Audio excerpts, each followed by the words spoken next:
Bonjour et bienvenue dans votre chaîne Jeunesse congolaise pragmatique. Je suis Jean-Claude Tizinga, entrepreneur congolais et responsable de la plateforme Jeunesse congolaise pragmatique. Pour ce samedi, nous allons parler du mérite en milieu scolaire et professionnel. Le mérite en milieu scolaire et professionnel. Nous allons soutenir deux proverbes ou deux citations très connues. La première citation nous dit « Le privilège est un héritage.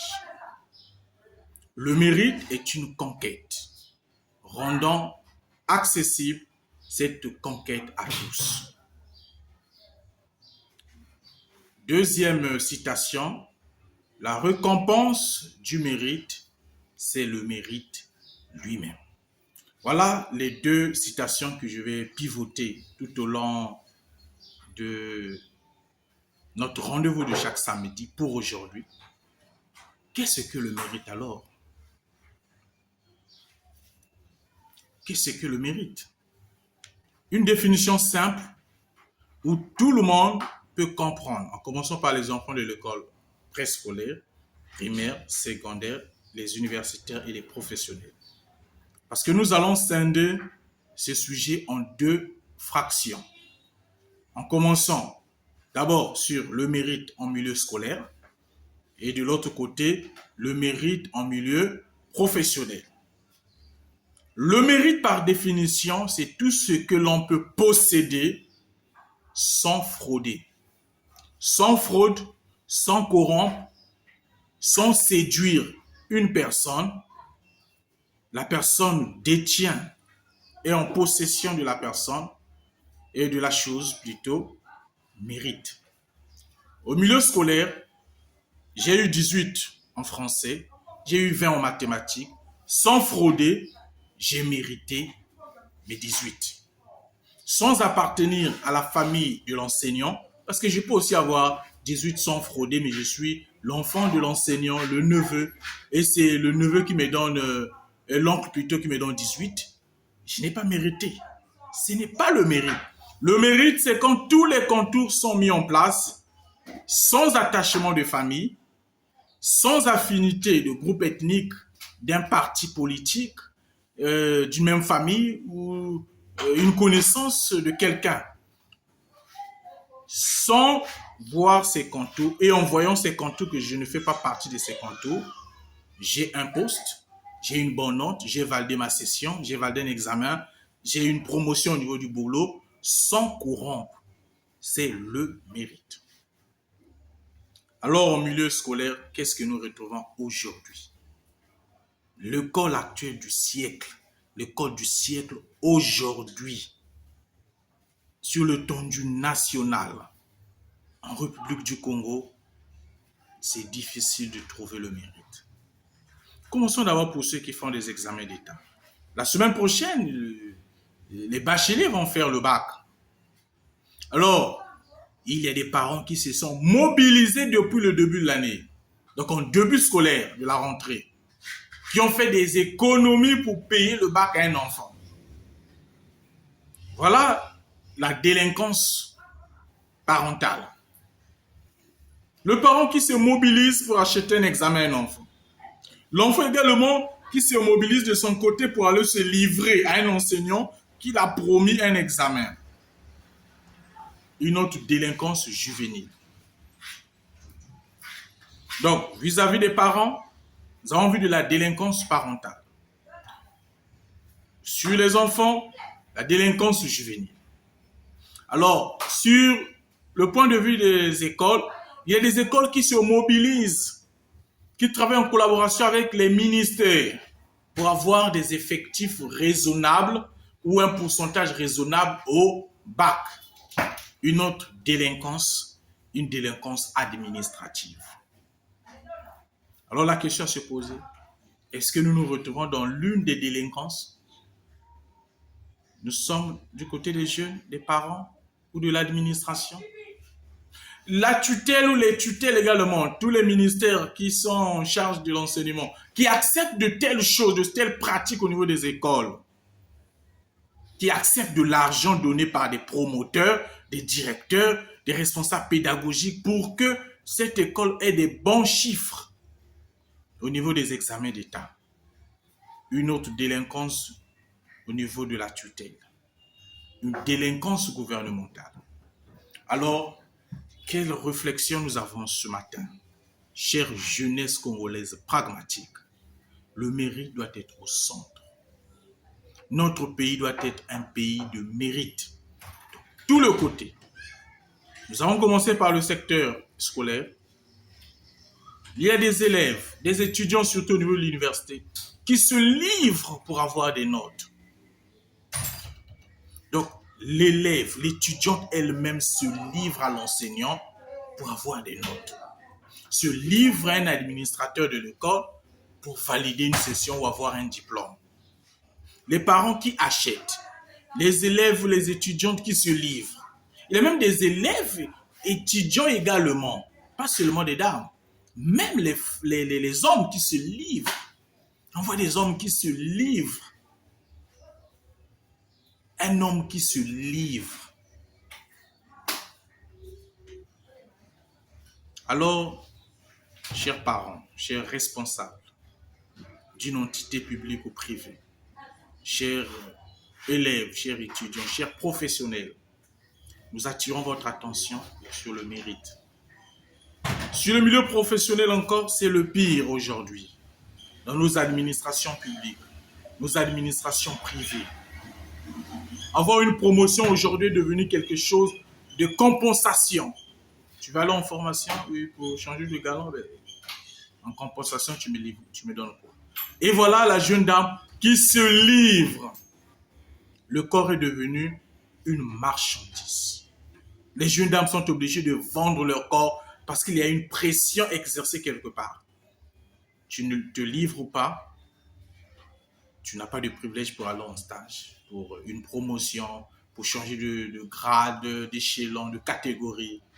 Nous retrouvons ces pratiques et c'est fréquent dans nos institutions de l'État. Dans le privé également a pris la relève. Donc nous voyons par là le grand banditisme professionnel également. Qu'est-ce que l'État a mis en place pour pallier à ce souci? Parce qu'il y a des enfants qui ne sont pas du cercle de ces conneries, de ces bêtises, de ce grand banditisme. Il y a des enfants qui se tiennent toujours sur leurs valeurs. Je ne peux pas me livrer pour une note. Je ne peux pas me livrer pour une promotion. Je ne peux pas me livrer pour une chose allant au-delà de mes valeurs morales. L'État a pensé à ces jeunes dames qui sont harcelées, à ces jeunes dames, à ces jeunes filles qui subissent une certaine pression. Nous allons prendre la loi. Le Congo, à ce niveau, chapeau et félicitations, est doté d'un arsenal juridique pour protéger les jeunes filles et les femmes. Tout à l'heure, nous allons lire. Je vais prendre mon téléphone pour faire une lecture et vous verrez. Alors, cette loi protège la jeune fille et la femme contre toute violence, de toute forme. Le harcèlement. Aujourd'hui, les jeunes filles sont harcelées. Les jeunes dames, depuis qu'elle est nommée dans ce poste, elle traîne. Pas de promotion. Pourquoi? Parce qu'elle n'est pas une cuisse légère.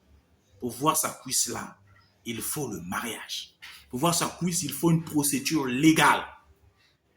Alors, ce dernier délinquant chef d'entreprise est obligé de faire quoi? De freiner cette dernière. Elle, n'ayant pas peut-être la connaissance, si je peux me le permettre de dire, est obligée de céder tantôt ou de rester statique à un seul poste. Pas de promotion. L'État congolais a mis en place depuis 2022, une loi très spécifique qui vient pour répondre à toutes ces problématiques de harcèlement, de pression, de telles choses. Et cette violence ne se limite pas seulement au niveau de l'école ou bien du boulot. Il y a même des hommes également dans leur foyer qui sont obligés de presser leurs femmes, d'intimider leurs femmes, de frapper leurs femmes. Ce sont tout justement des hommes efféminés. Ce sont des efféminés. Un homme responsable et respectueux ne peut pas porter main à sa femme. Mais il a une réaction très professionnelle, très respectueuse, et la femme elle-même va trembler. Alors, c'était une parenthèse. Revenons dans notre aspect de l'éducation et le travail. Le secteur scolaire, le secteur professionnel.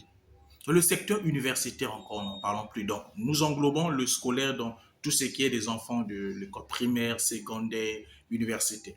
Dans le professionnel, c'est tout ce qui est secteur privé, public, pour ceux qui travaillent. Le grand banditisme règne dans ces établissements. Dans des établissements publics, on n'en parle plus.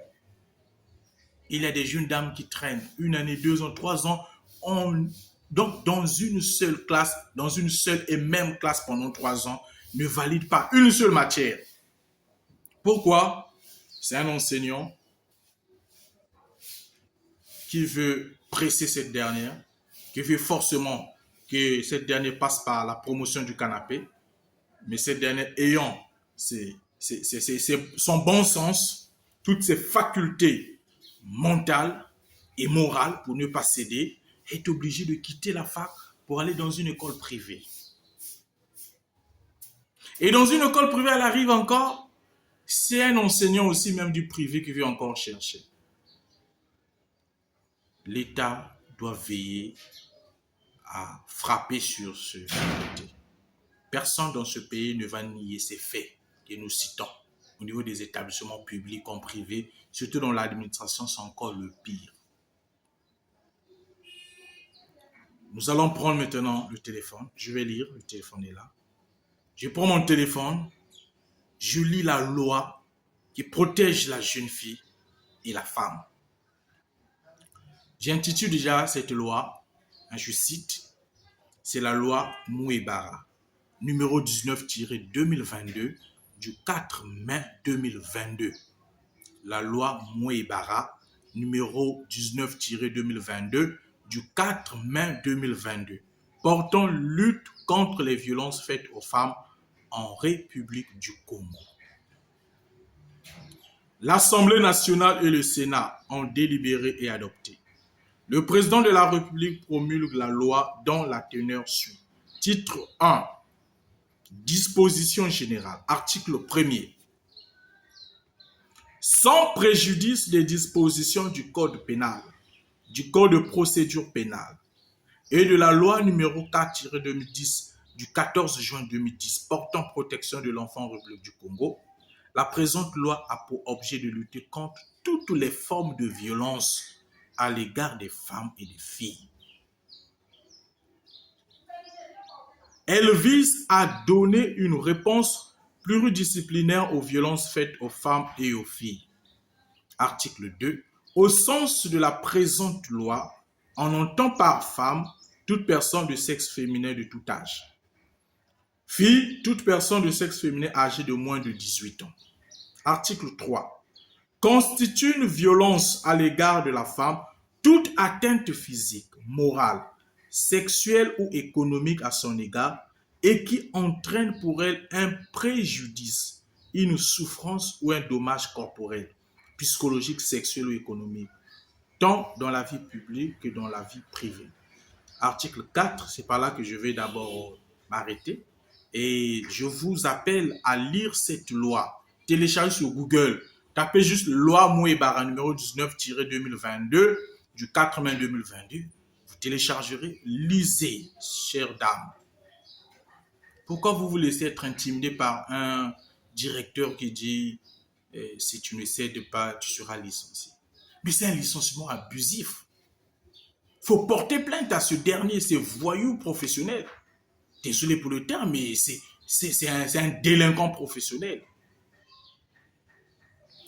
Article 4. Constitue une violence physique tout acte nuisible ou de sévice portant atteinte à l'intégrité ou à la sécurité physique de la femme ou à sa vie, tels que les coups et blessures, poussées, défiguration, brûlure, mutilation de certaines parties du corps, séquestration, torture et homicide. Alors, je vais laisser mon téléphone. Chère jeunesse congolaise pragmatique, la loi est là. J'ai bien intitulé, c'est un arsenal juridique qui protège la jeune fille et les femmes contre toutes sortes de violences. Alors pourquoi vous vous laissez être intimidé par un enseignant? Pour une note, vous vous livrez. Vous vendez, vous distribuez votre corps à tous les enseignants. Tout le personnel, donc tout le personnel enseignant connaît qui est XY. Vous vous distribuez pour avoir une note, pour valider une session. Alors ce corps que vous distribuez, qui est devenu comme une nourriture, demain vous occuperez des postes de haute responsabilité parce que, pas par mérite, parce que vous avez certainement l'héritage. Donc, le privilège est un héritage tel qu'on a mentionné. Vous avez ce privilège d'avoir un oncle qui est haut gradé, qui a un poste élevé et qui vous place. Alors, comment gérerez-vous ce poste étant incompétent? Parce que je ne crois pas aux dames compétentes qui peuvent se livrer. Je ne crois pas à ça. Je ne crois pas aux jeunes hommes intelligents, compétents qui peuvent donner ses derrière pour avoir une note, pour valider, pour avoir un poste. Vous arrivez juste à commettre des actes infâmes. Vous imaginez de l'abomination pour avoir un poste. Vous vendez votre droit de naissance pour avoir un poste. Chère jeunesse congolaise pragmatique, levons-nous. Cessons avec tout ce qui est désordre dans ces milieux scolaires et professionnels. Nous sommes cette jeunesse qui assurera la relève demain. Dans nos administrations publiques, nous voyons des personnes âgées qui ne veulent pas même aller en retraite. D'un côté, ils en ressentent parce qu'ils se disent je vais laisser mon poste, qui peut assurer? Quelle jeunesse? Une jeunesse plutôt où les cuisses des dames sont légères.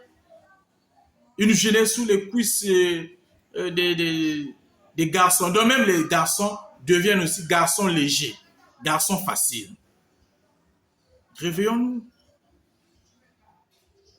Réveillons-nous. Nous sommes là pour conscientiser cette jeunesse congolaise pragmatique qui ne se laisse pas aller à commettre des actes infâmes, des actes d'abomination, des actes abominables pour avoir un privilège. Nous n'avons pas besoin des parents qui remplissent le sol congolais pour la corruption. Des professeurs, les enseignants du cycle primaire, secondaire et autres. Nous n'avons pas besoin de ça. Il y a même des professeurs des établissements publics que nous avons au Congo qui courent derrière ça et là, derrière des jupons. Nous n'avons pas besoin de tels professeurs. Chers professeurs, chers docteurs, chers maîtres de conférences, tels que vous-même, vous aimez les titres, mais sans compétence. Vous vous rabaissez à chercher des jupons des jeunes étudiantes. Et quand elle ne veut pas, vous pincez cette dernière traîne juste en première année, année après année. Arrêtons ce mauvais comportement.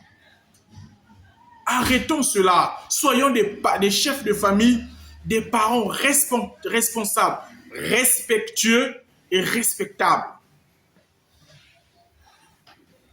Soyons respectueux et responsables. Chère jeunesse congolaise pragmatique, ceci devrait être un sujet de partage. Partagez cette vidéo, commentez, Ajoutez même en commentaire ce que vous pensez dans notre école du siècle, l'école d'aujourd'hui. L'école aujourd'hui est devenue une affaire, je ne sais pas comment qualifier même. Bon, à condition que l'enfant aille en classe supérieure. Vous changez classe après classe, l'enfant devient dans une classe sur passage. Terminale, salle d'examen, n'arrive même pas à rédiger. Une petite dissertation, il n'arrive pas. Et l'enfant en terminale. Comment on peut expliquer cela? Et quand vous revérifiez, c'est un parent, c'est son père, sa mère qui était derrière pour faire passer les classes. Et il se retrouve en classe d'examen, baccalauréat, 5 ans, 7 ans, pas de bac. Et on accuse les sorciers. Revenons dans notre bon sens. Nous sommes des bantous. Nous devons avoir le bon sens. Revenons dans notre bon sens. D'un bon citoyen. Ne faisons pas des postes au Congo une affaire de groupe ethnique, une affaire de parti, une affaire du coin, une affaire familiale. Nous devons placer l'équité entre tous les Congolais. Tous nous sommes des Congolais. Les groupes ethniques sont juste là pour diversifier les cultures. Mais la vraie culture que nous avons, c'est que tous nous sommes des Congolais. Tous nous sommes des Congolais. Nous devons avoir les mêmes privilèges. Vous gérez une administration publique, vous êtes à la tête. Gérez tout le monde au même pied d'égalité. Inutilement de voir les noms. Comme c'est un Tizinga, lui il est du Pointe-Nord ou du Kouilou là-bas. On le met d'abord de côté. Bon, lui là, il est un Itois. Ah, lui il est du parti. Ou bien, vice-versa, quelqu'un va, oh, c'est un Tizinga, oh, c'est un parent. Moi aussi, je suis un Tissombo ou bien un Makosso, ou c'est pas un Makaya. Non.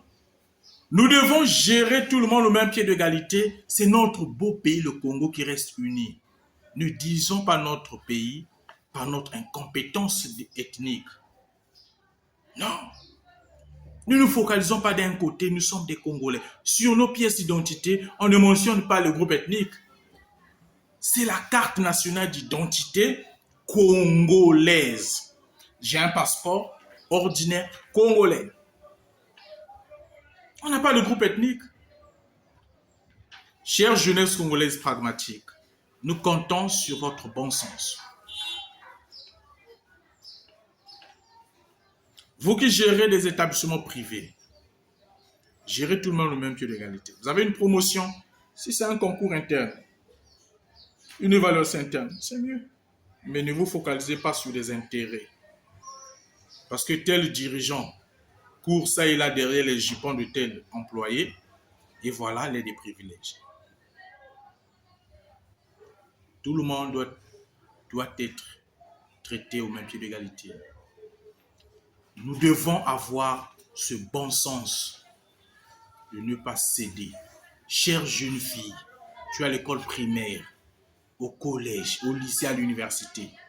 Vous êtes harcelé, pas de panique. Il y a le ministère qui vous gère.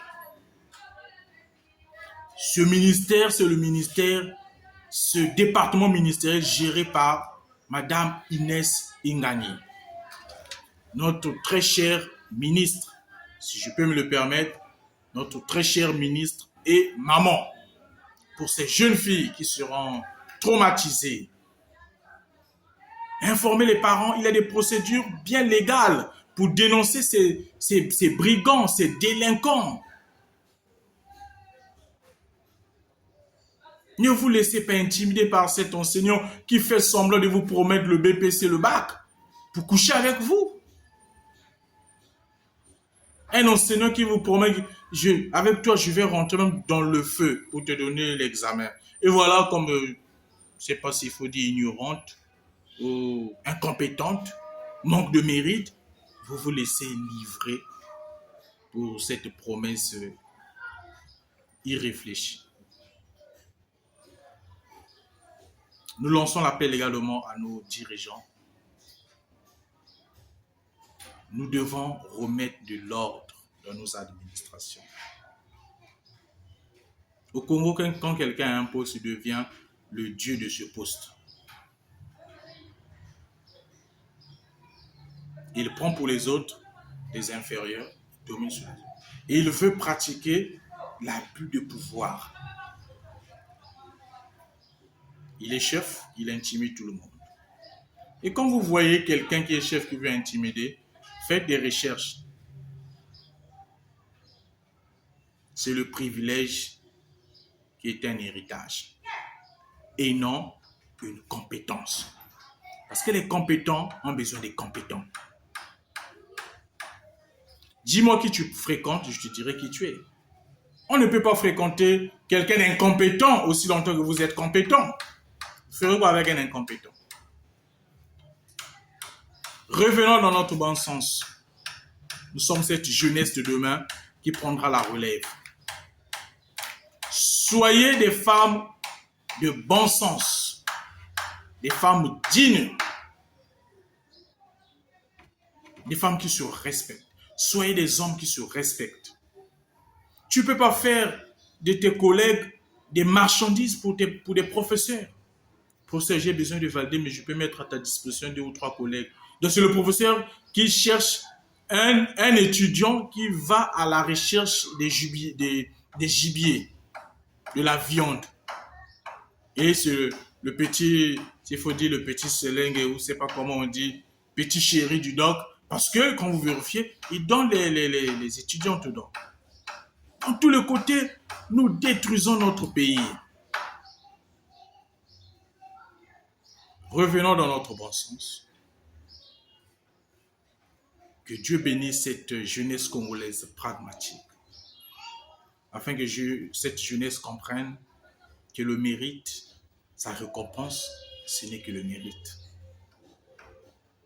Mais si vous êtes cette jeunesse qui attend, ou qui attend seulement qu'un parent soit devant pour vous placer, un jour viendra, il y aura une totale méritocratie. Alors si vous êtes incompétent, vous traiterez les autres de mauvais, alors que le premier mauvais, c'est vous-même qui êtes le mauvais. Fini avec les violences faites aux femmes, aux jeunes filles. Soyons des vrais responsables. Soyons les vrais responsables. Que Dieu vous bénisse. Que Dieu bénisse notre cher et beau pays, le Congo. Passez un bon week-end en famille. On se dit à la prochaine. Au revoir.